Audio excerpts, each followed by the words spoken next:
স্মরণকালের ভয়াবহ বন্যার কবলে দেশের দক্ষিণ পূর্বাঞ্চলের জেলা ফেনী এখন পর্যন্ত প্রয়োজনের তুলনায় অপ্রতুল সাহায্য কঠিন করে তুলেছে সেখানকার মানুষের পরিস্থিতি। জেলার ছাগলনাইয়া, ফুলগাজী ও পরশুরাম উপজেলার পরিস্থিতি সবচেয়ে বেশি খারাপ। উপজেলাগুলোর পৌর শহরগুলো এখন পানির নিচে। বন্যা দুর্গতদের সহযোগিতায় উপজেলা ও জেলা প্রশাসনের পাশাপাশি সহযোগিতার জন্য পৌঁছেছে সেনাবাহিনী ও কোস্টগার্ড। দেশের বিভিন্ন প্রান্ত থেকে স্বেচ্ছাসেবীরাও সেখানে যাচ্ছেন।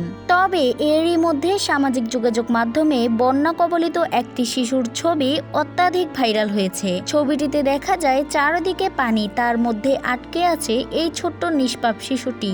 বড় বড় চোখে অবাক হয়ে তাকিয়ে আছে। মধ্যরাতে ছড়িয়ে পড়া নিষ্পাপ শিশুটির ছবি সাধারণ মানুষ থেকে শুরু করে অনেক তারকাদের ঘুম কেড়ে নিয়েছে। ছবিটি দেখার পর সামাজিক যোগাযোগ মাধ্যমে নিজেদের কষ্টের অনুভূতি শেয়ার করেছেন কিছু তারকারা। এরই মধ্যে পরিমণি এই শিশুটির ছবি নিজের ফেসবুক পেজে শেয়ার করে লিখেছেন, হায় আল্লাহ, কি করব আমি, বুকের ভিতর দুমড়ে মুচড়ে যাচ্ছে।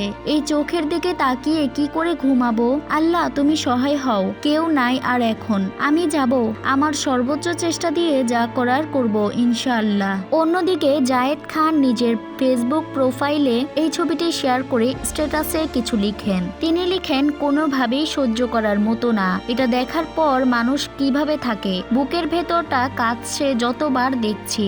আল্লাহ, আপনি এই মাসুম বাচ্চার মুখের দিকে তাকিয়ে সকল বন্যাবাসী মানুষদের হেফাজত করেন। এদিকে শিশুটির ছবি প্রোফাইল থেকে আপলোড করে পূজাচেরি লিখেছেন, এই অবুঝ চাহনি, হে ঈশ্বর, তুমি কি দেখতে পাও না। এছাড়াও অনেক তারকারা সোশ্যাল মিডিয়ায় এই বাচ্চাটির ছবি দেখে আবেগাপ্লুত হয়ে পড়েন। যেমন অভিনেত্রী মেহজাবিন চৌধুরী বন্যা কবলিত ফেসবুক প্রোফাইলে অনেক পোস্ট করেছেন।